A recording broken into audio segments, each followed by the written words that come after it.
There are no subtractions and divisions in our mind. There is only addition and multiplication.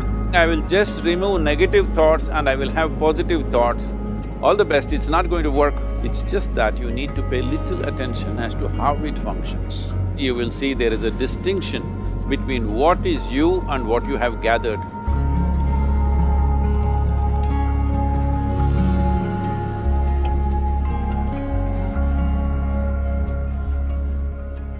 Well, see the way the question is asked and also the way normally it's addressed is, people think there is something called as negative thought and positive thought.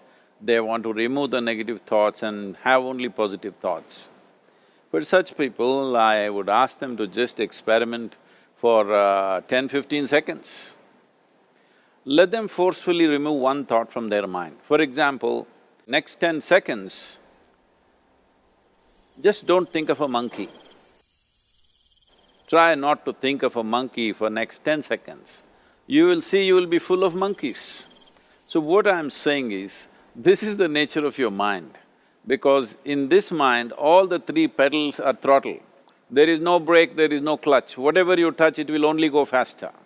In this kind of mind, people have been taught from moral teachers and religious teachers, do not think about bad things. Well, since then it's been a full-time job. So there is no way you can handle the mind like this. This doesn't need any great enlightenment. If you spend 2 minutes with your eyes closed, you will realize you cannot do anything forcefully with this mind. So, I want to remove negative thoughts. Do not ever go in this direction, because what you want to remove will become your quality. Always you will be on it. So what should I do? The thing is this, without understanding the fundamental mechanism of this mind, because our mind, human mind, is the most sophisticated computer on the planet. Even all the supercomputers have come out of this. When this is the case, is it not important that we understand the mechanics of how it functions? One simplistic aspect of how it functions is, there are no subtractions and divisions in our mind. There is only addition and multiplication. If you try to do something with it, it will say one more.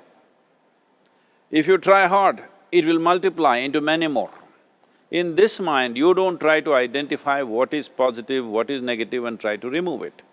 First of all, one needs to understand, this mind of yours, this body of yours is supposed to serve you. The life that you are is important. Body and mind are vehicles that must serve us. If you sit in a vehicle, it must go where you want to go. If it goes to its own destination, what is the point of such a vehicle? It's just a nuisance. Right now, most human beings are unfortunately experiencing this fantastic possibility of human mind as a nuisance, as a troublesome thing. Well, this is the most beautiful thing you have. It's just that you need to pay little attention as to how it functions. One simple thing is this. First and foremost process is, that's why we put out this process called Isha Kriya. This is to distance yourself from your physiological and psychological process.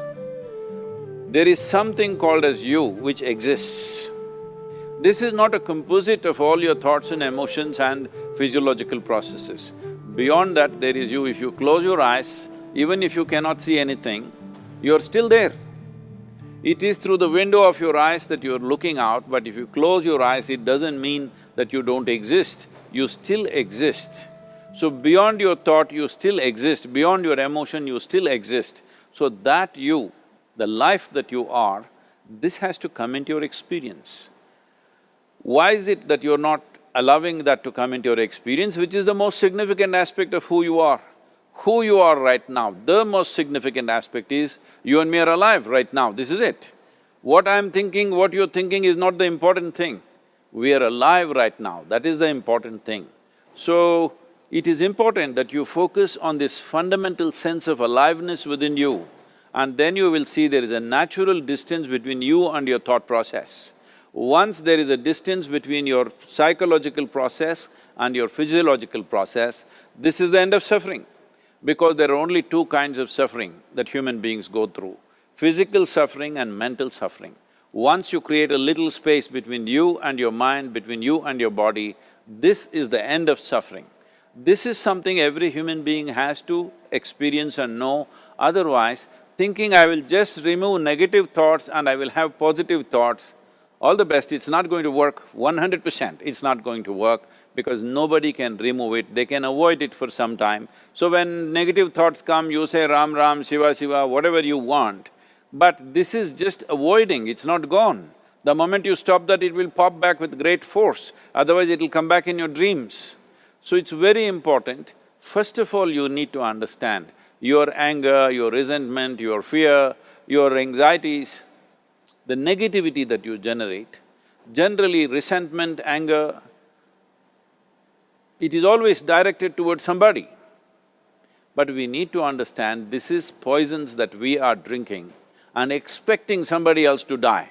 Fortunately, life doesn't work like that. If I drink poison, I die. If I drink poison, you don't die. So, we need to understand this. When I say poison, today you can have yourself chemically analyzed. Right now, what is your blood work, what it says? 5 minutes of intense anger, check your blood work and see, there will be lots of negative elements in it, literally you're poisoning yourself. So, do you want to poison yourself? Definitely not. Now the very question is coming from certain helplessness, what shall I do? Don't do anything, just sit back and just concern yourself with something which is a life process. Maybe your heartbeat, maybe your breath, maybe just the sensation of being alive.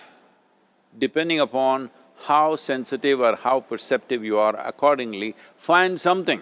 It could be a sensation in the body, it could be breath, it could be heartbeat, it could be anything, something which indicates life to you. Just pay attention to that for some time. Slowly you will see there is a distinction between what is you and what you have gathered, which includes both your physiological and psychological possibility or mess, whatever you made out of it.